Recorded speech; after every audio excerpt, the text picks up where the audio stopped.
you got to read between the lines in life, and very much so with Dan Peña, because again, a lot of people will just say, oh, he can't say that, he's the wrong thing, he's the toxic masculine guy, blah, blah, blah. But who else is pushing me to be the best? And the funny thing is that guy, that horrible old man, allowed London Real to be watched by 500 million people around the world, to transform lives. And so it's weird how this works, how someone like that can push me to do these great things for the world. And so I took on what he said that night, and I thought long and hard about it. And that's why it's hard to have a relationship with Dan Peña, because he's constantly challenging you.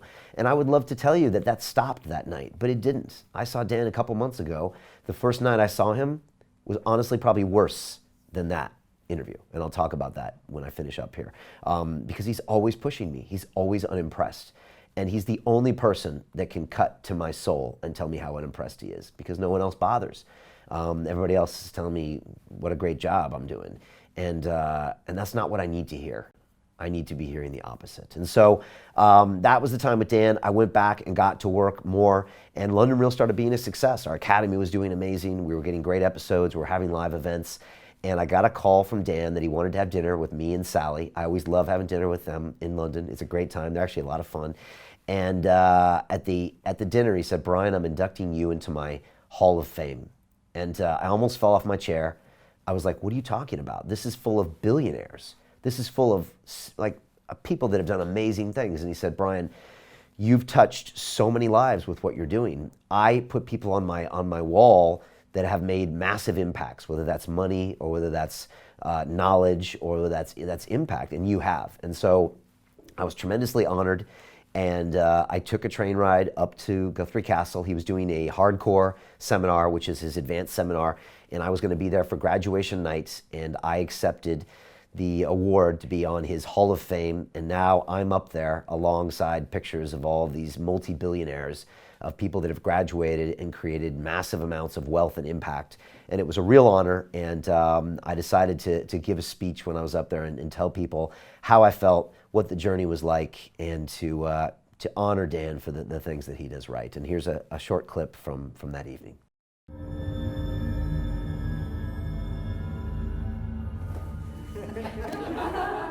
Brian has continued to tell people that we have this love-hate relationship. There's really no love in my part. When I forced my way or bullied my way or weaseled my way onto a show some 2.5 years ago, we did well. There was a chemistry, a rapprochement that existed between the two of us. Now, I'm going to say again, for the public record, all the great things that he's done, he's only scratched the surface. And he knows that for the 5% that he listens to me, there's 95% left. So I'd like to induct him into the Hall of Fame, the QLA Hall of Fame, and he's very deserving of it. Thank you very much. Thank you, sir.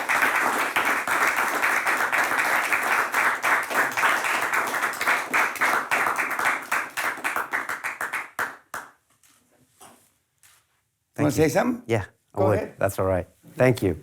2.5 years ago, Dan pretty much did barge into my studio.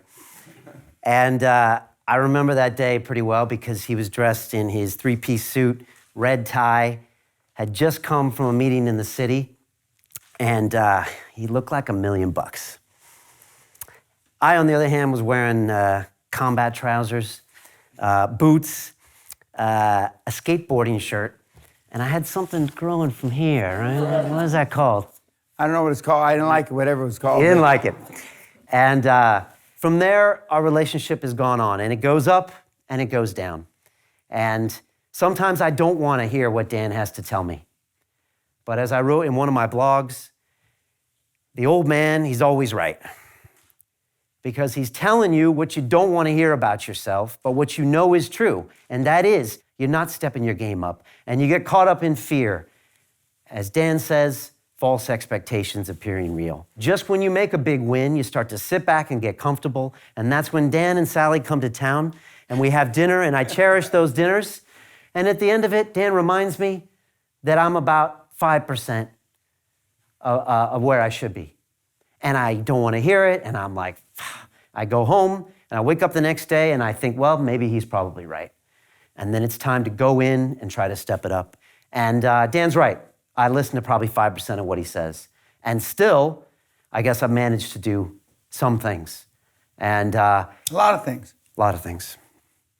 And so when Dan and Sally told me in August when they came to London that I was going to be honored to be on that wall, I didn't know what to say. I had a WTF moment, as Dan texted us, what the fuck? I was shocked. I was honored. It's been an amazing journey or a process, knowing Dan for the past 2.5 years. Again, I have to force myself sometimes to go back in, but I know it's the right thing to do. And as Dan said once about his children, he said, I don't want them to love me. He said, 20 years after I'm dead, I want them to respect me. And I think that's what he's doing with all of us here. And so if I liked hearing from Dan all the time, if I wanted to give him a big kiss all the time, well, he's probably not doing his work. And I know that, and he knows that, and he knows that I know that, and I know that he knows that I know that. And so we continue.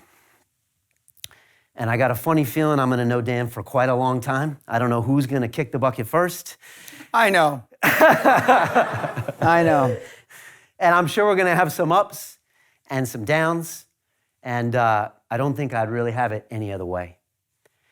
So I wanna say, Dan Peña, I love you very much. I also hate you very much.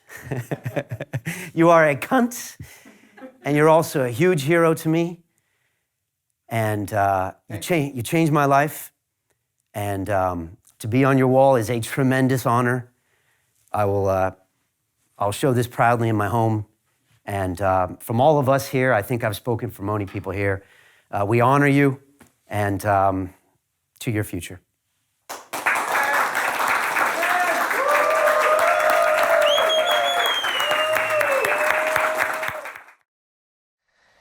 Wow, there is a lot going on in what you just saw. Obviously very emotional for me and for Dan. Some people say he was tearing up a little bit there. He would deny that, of course. But that's me kind of coming back from that I am not Dan Peña, I hate Dan Peña moment that you saw earlier to us coming together. And I'll be honest, this was the last time Dan ever publicly criticized London Real or London Reelers, because now I'm on his wall. So our relationship definitely changed. And, like I say, the old man is always right. He tells you what you don't want to hear.